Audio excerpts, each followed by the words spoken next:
Pisces. Every long season has an ending that announces itself quietly before it announces itself loudly. And the chapter you have been living inside for far too long is ending exactly like that. In a hush, in a small change of pressure, in the barely perceptible sense that the ground beneath your feet has begun to tilt in your favor. You may not be able to point to the evidence yet. That is normal. The turning of a season always begins underground, in the roots, long before anything green breaks the surface. And what I want to tell you before we go any further is that the turn has already started. You are not waiting for it. You are standing inside its first hour. Let me speak about the season that is closing, and let me speak about it with respect, because it deserves respect, even though it was hard. You have spent a stretch of your life doing the difficult arithmetic of not enough, stretching what little there was, choosing between necessities, feeling the particular sting of watching others spend without thinking while you calculated every choice twice. That season was not a punishment, and it was not proof of any failure in you. It was a chapter, and chapters end. This one is ending now, and you are walking out of it carrying something the comfortable never got to earn. Because that lean stretch, for all its weight, was teaching you a curriculum that most wealthy people never study. You learned the true value of a thing. You learned to make something out of almost nothing, to improvise, to stretch, to build with your bare hands when the tools were missing. You learned what money is actually for, which is a wisdom that people born into ease often go their whole lives without acquiring. The hardship was not wasted. It was tuition. And the education you paid so dearly for is about to become the exact reason your abundance holds instead of slipping through your fingers. It is worth pausing here to say that the way this reading reached you was not random. And a channel like Spiritual Light Tarot has a strange habit of arriving in a person's life at the hinge point rather than in the middle of the chapter. You did not stumble onto these words during an ordinary stretch. You found them at the seam between what was and what is coming. And some part of you knew to go looking. Trust that part of you. It has better instincts than your fear gives it credit for. And it has been steering you toward this threshold for longer than you realize. So let me describe the hinge itself, the actual mechanics of how a life turns from lean to plentiful, because it rarely happens the way people imagine. Most expect the change to arrive as a single dramatic event, a windfall falling from the sky, a lottery of luck. But the real turn is subtler and more reliable than that. It begins as a shift in what you notice. Where you once scanned your world for threats and shortages, you begin almost without effort to notice openings. Opportunities that were always there but invisible to a mind trained on lack suddenly become visible. The world did not change first. Your seeing changed first, and the world followed. Watch, then, for the first sign, because it will be small and it will be easy to dismiss. It might be an unexpected offer, a conversation that goes somewhere surprising, a door that opens a crack where before there was only wall. The temptation will be to distrust it, to assume it is too minor to matter, to let the old habit of expecting little talk you out of walking through. Resist that habit. The first sign is never meant to be the whole harvest. It is meant to be the proof that the ground has thawed. Treat it as the beginning it is and follow it. There is a change coming in the way resources move around you, and it has a distinct character worth naming. For so long, money came to you in a trickle and left in a flood, always slightly less than you needed, always requiring you to chase it. That dynamic is reversing. What I sense is a turning of the current so that more begins to flow toward you than flows away. And, crucially, some of it begins to arrive without the desperate chasing. Not because you are working less, but because the effort you have already invested is finally compounding. You planted in poor seasons. The harvest does not care that the planting was hard. I want you to anticipate a sensation you may not have felt in years, or perhaps ever. And that is the strange lightness of surplus. There will come a point when the money does not all leave the moment it arrives, when something remains after the obligations are met, when for the first time there is a little left over that belongs to no bill and no emergency. That leftover is small at first, almost negligible, but do not underestimate what it does to a person's spirit. It is the first physical proof that the tide has turned, the first margin you have had to breathe inside, and it grows quietly until one day the margin is the point and the scarcity is the memory. And here is a relationship you are about to develop that you have never been able to afford before, the relationship with money that works while you rest. For your whole life, money has been something you trade your hours for, dollar by dollar, effort by effort, and the moment you stopped, the income stopped with you. That is about to change. You are entering a season where you can begin to let money multiply on its own, to put it somewhere it grows without your constant labor, to finally experience the quiet magic of resources that expand while you sleep. This is the threshold between working for money and money working for you, and you are stepping across it. Notice too that the first signs of plenty often arrive not as grand acquisitions, but as small daily mercies. And I do not want you to overlook them while waiting for something bigger.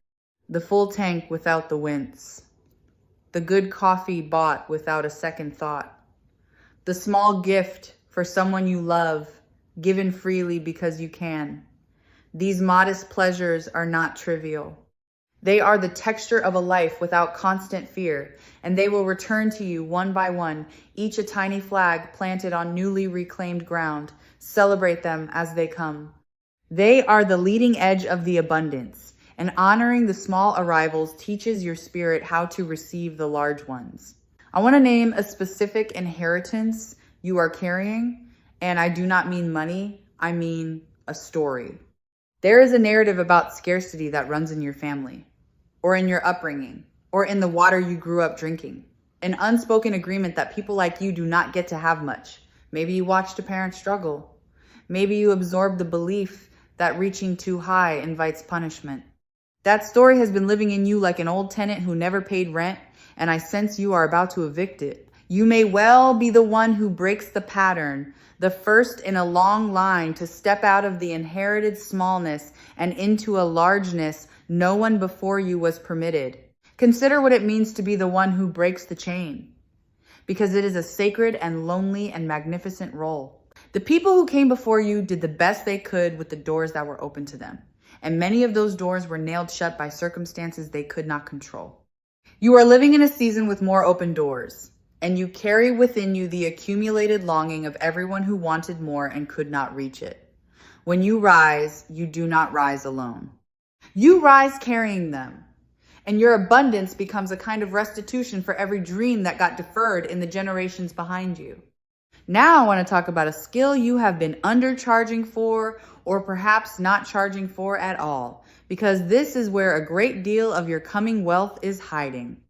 There is something you do that others find valuable, something you have been giving away out of habit, out of humility, out of the quiet fear that asking for its worth would make you seem grasping. That undervaluing is the leak in the vessel. As you learn to name your worth out loud and let the number match the value, the leak seals, and you will be startled by how much was escaping through it all along. The wealth was never only about earning more. It was also about stopping the quiet giveaway. Here is something tender about the moment your relationship to asking changes, because it is more emotional than people expect. For someone who has gone without, the act of asking for more can feel almost like a betrayal of the humble person you have always been. There may be grief in it, a strange mourning for the identity of the one who never needed much, the one who made do, the one who was easy to have around because they never demanded. I want you to know that becoming a person who asks for their worth does not make you less good, it makes you honest. The world does not need your smallness. It needs your fullness, priced fairly. The channel Spiritual Light Tarot was built on the belief that the people who have gone without the longest are often the ones most ready to receive with grace, and I feel that readiness in you now, ripe and waiting. You are not going to be spoiled by abundance. You are not going to lose your soul in it. You have carried scarcity with such dignity that you will carry plenty with even more. The character that was forged in the difficult chapter is exactly the character that makes prosperity safe in your hands. And the universe, which is more discerning than we credit, has been waiting for that character to finish forming before it opened the gates. Let me describe the new capacity you are developing, the capacity to hold. Because getting money and keeping money are two different arts, and you are learning the second one now. Many people receive a windfall only to watch it evaporate because their inner container was never enlarged to match the sum. But you have spent years building discipline, restraint, and a hard-won respect for what a dollar can do. That means the abundance flowing towards you will not run through you and vanish. It will accumulate. It will settle. It will build on itself. You are not just about to receive. You are about to retain. And retention is where lasting wealth is actually made. There is an old feeling that is going to lose its grip on you. And it is the feeling of being an imposter in rooms of means. For so long, when you found yourself among people with more, a quiet voice told you that you did not belong there, that you were one wrong sentence away from being found out, that your presence was a fluke, soon to be corrected. That voice is going quiet. As your circumstances shift, you will begin to notice that you carry yourself differently in those rooms, that you stop shrinking, that you stop over-explaining, that you simply take your seat as though you were always meant to have it because you always were. The belonging was never something you lacked. It was something you had not yet claimed. I sense a guide appearing on your path, someone further along than you, someone who has already walked the road from little to plenty and can show you where the hidden steps are. It may be a person, or it may be a body of knowledge, a teacher, a source of wisdom that arrives at exactly the moment you become ready to learn what it offers. The world you are entering has its own rules, its own etiquette, its own mechanics, and you do not have to figure them all out alone. Help is coming in the form of instruction. When it appears, be humble enough to be a student again. The willingness to learn is the mark of everyone who ever crossed this particular threshold. Listen for the change in your own voice when the subject of money comes up, because it is a truer indicator of transformation than any number. There has been an apology in the way you speak about money, a flinch, a lowering of the eyes, a habit of undervaluing before anyone else could. As the shift takes hold, you will hear yourself begin to speak of it plainly, without shame, without the reflexive discount. You will state your worth as a simple fact rather than a nervous question. That steadiness in your voice is not arrogance. It is the sound of a person who has finally stopped believing they were born to go without, and the world responds to that sound with respect it never offered your apology. And here's a power you have never been able to afford. The power to say no to the wrong money. When a person is desperate, every opportunity looks like salvation, and they take what drains them because they cannot afford to refuse. But abundance grants you the luxury of discernment. You will soon be able to decline the offer that pays well but costs your soul, to walk away from the arrangement that diminishes you, to hold out for the thing that is actually right, rather than grabbing the first thing that appears. This ability to refuse is itself a form of wealth, perhaps the truest form, because it means your choices are finally your own. I sense a debt or a burden that is going to be lifted, and I want you to feel in advance the specific freedom of that release. There is a weight you have been carrying, an obligation, an owed thing that has sat on your chest and colored your sense of the future. And I sense the season ahead offering you the means to set it down for good. The day that particular weight lifts, you will feel yourself stand taller, breathe deeper, look further ahead than you have allowed yourself to look in a long time. Freedom from what you owe is its own kind of fortune, and it is one of the first gifts this turning is preparing to hand you. There is a conversation coming in which you will ask for more than you have ever dared to ask, and you will get it. A rate, a raise, a fee, a figure that would have terrified the old version of you to even speak aloud. I sense you finding the steadiness to name it plainly and then, crucially, to stay silent afterward, to let the number stand without rushing to apologize for it or negotiate against yourself. That silence after the ask is where fortunes are decided, and you are learning to hold it. The yes that comes back will teach you something permanent about your own worth, and you will never again ask for as little as you once did. And I want to speak to what your abundance will let you stand for, because money in the hands of a person with your conscience becomes something more than comfort. You have causes you care about, people you would protect, things in this world you wish you had the power to change. Scarcity kept your compassion theoretical, a wish without a lever. Wealth turns compassion into action. You will be able to fund what you believe in, to shelter who you love, to move real resources toward the good you have always wanted to do and never had the means to accomplish. This is perhaps the deepest reason the abundance is coming to someone like you.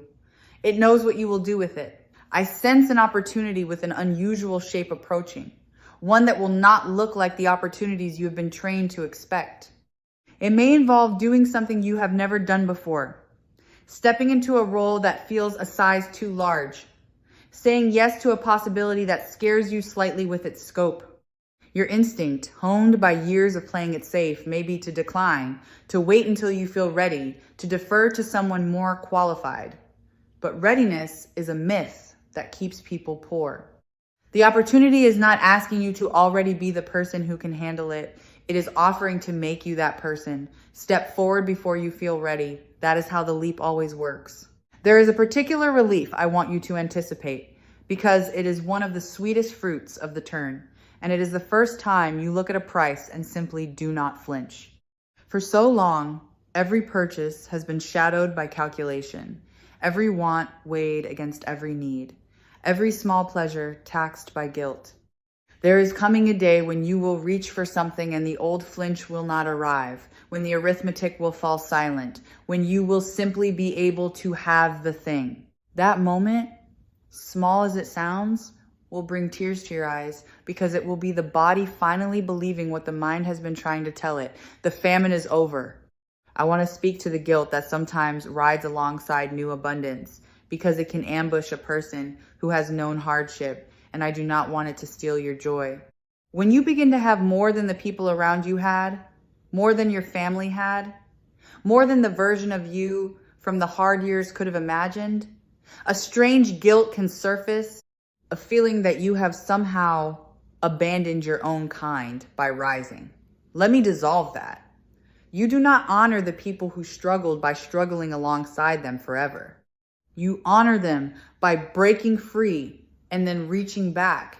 Your rising is not a betrayal. It is a rescue mission, and you are both the rescued and the rescuer.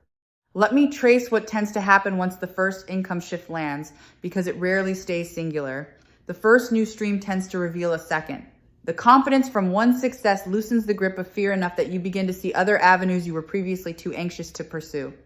Wealth, once it begins, has a way of teaching you its own logic, showing you how it wants to grow, revealing paths that were invisible from inside scarcity. You will not have to force this. You will simply notice one day that the single lucky break has quietly become a diversified and living thing, feeding itself, expanding on its own momentum. There is a recognition coming too, and I want to separate it cleanly from the money because they arrive together, but they are not the same gift. People are going to start seeing your value in a way they did not before.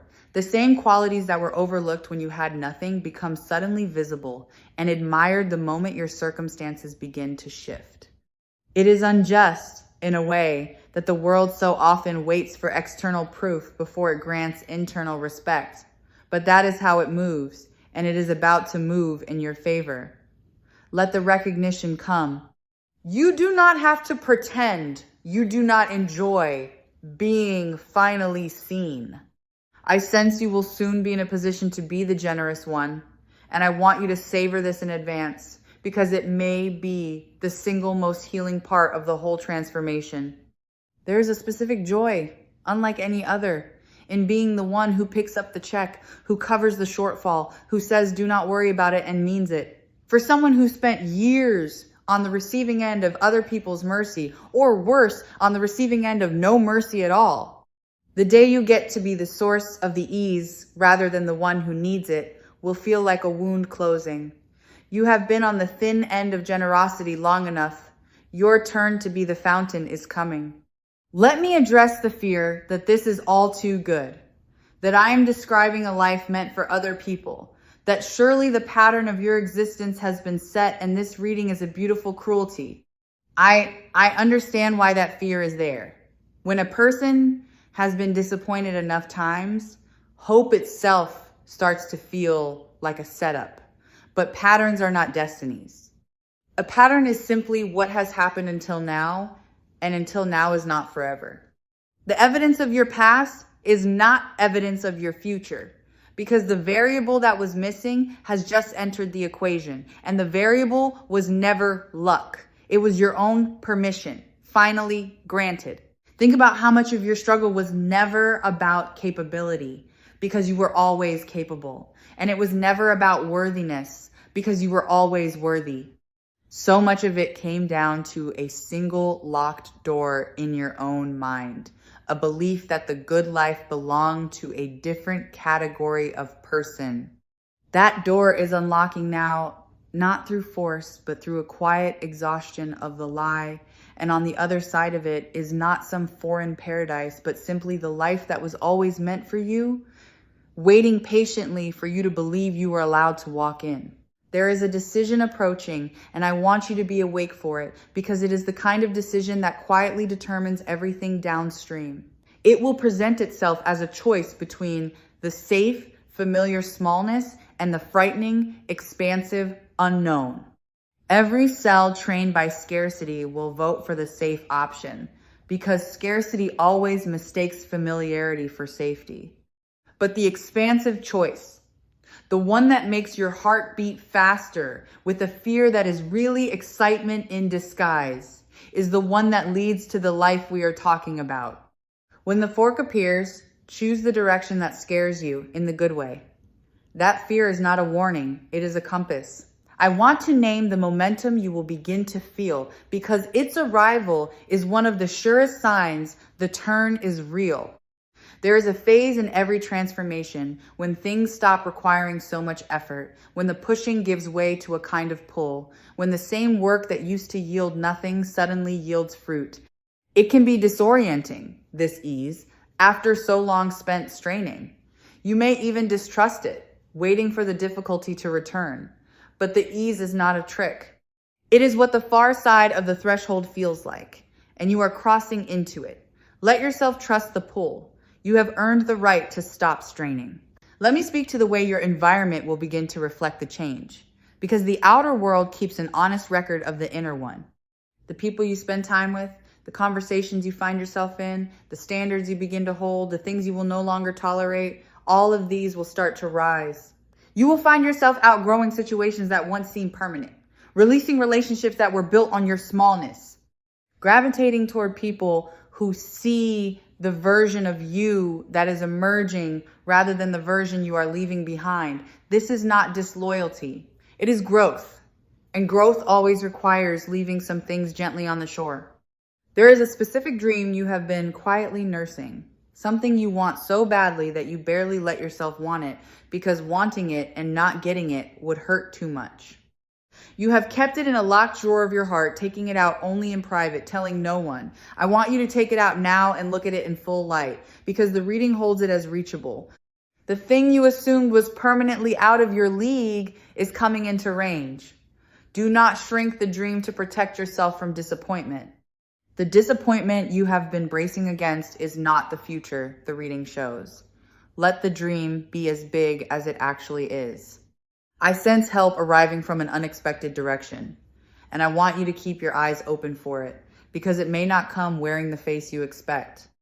Sometimes the person who changes your fortune is not the one you have been courting, but a stranger, an outsider, someone who appears at the edge of your life and turns out to hold a key. Sometimes the break comes through a channel you had written off, a connection you undervalued, a door you assumed led nowhere. Stay open. The transformation you are entering is not going to unfold according to your plan. And that is a mercy, because your plan was built from the imagination of scarcity, and what is coming is larger than that imagination could design. Let me offer you a truth about how identity and money are entangled, because this is the deepest mechanism of the whole shift. You do not attract what you want. You attract what you believe you are. For years, some buried part of you believed you were a person who goes without, and so faithfully, life kept confirming that belief. What is changing now is not primarily your circumstances, but your sense of who you are. And as that self-image rises from lack to plenty, your circumstances have no choice but to follow, because the outer life is always, eventually, a mirror of the inner verdict. You are revising the verdict. The reflection cannot stay the same. Consider how differently you will move through the world once the constant background fear of money goes quiet. That fear has been costing you more than you know, occupying a portion of your mind at every moment, coloring every decision, tightening every interaction. When it lifts, you will discover reserves of creativity and warmth and courage that were there all along but buried under the noise of worry. You will become more generous, more playful, more daring, more fully yourself, because the enormous energy that went into managing scarcity will finally be freed to build the life you actually want. The wealth does not just add, it releases. Let me speak about time, because it is the wealth beneath the wealth, the thing all the money is secretly for. What you are really buying as your resources grow is the return of your own hours. The time to sleep without an alarm shaped by desperation. The time to linger over a meal. The time to make something slowly and well instead of frantically and cheap. The time to be present with the people you love instead of forever elsewhere, chasing the next dollar. Money, at its best, is congealed time waiting to be spent back into life, and you are about to begin buying back the hours that scarcity has been stealing from you for years. There is an old wound around money that I sense is ready to heal. A specific memory of humiliation or lack that still stings when you brush against it. Perhaps a moment when you could not afford something you desperately needed. Perhaps a time you were made to feel small over money. Judged, dismissed, refused. That wound has been shaping your choices from the shadows, and I sense the season ahead offering it a chance to close. Not through revenge, but through a gentle overwriting. As the version of you who has enough finally reaches back to comfort the version who went without. You are about to become the answer to your own old prayer. I sense a skeptic in your life, someone who did not believe you could do this, who quietly assumed you would always be exactly where you have been. And I sense that person becoming a believer, not because you argued them into it, but because the evidence of your rising will become impossible to deny. There is a particular grace available to you here. The grace of winning that doubter over rather than gloating, of letting your changed life speak so clearly that their old skepticism simply dissolves into something closer to awe. You do not need to prove them wrong with words. Your life is about to make the argument for you. Consider what the lifting of money stress will do for the people you love, because scarcity does not weigh on one person alone. It presses on every relationship in a household. The tension of not enough has a way of seeping into love, of turning tender people short with each other, of making every conversation about the future a quiet negotiation of fear. As that pressure lifts, watch what happens to your relationships. Watch the softening. Watch how much easier it becomes to be kind when the terror of lack is no longer standing in the room.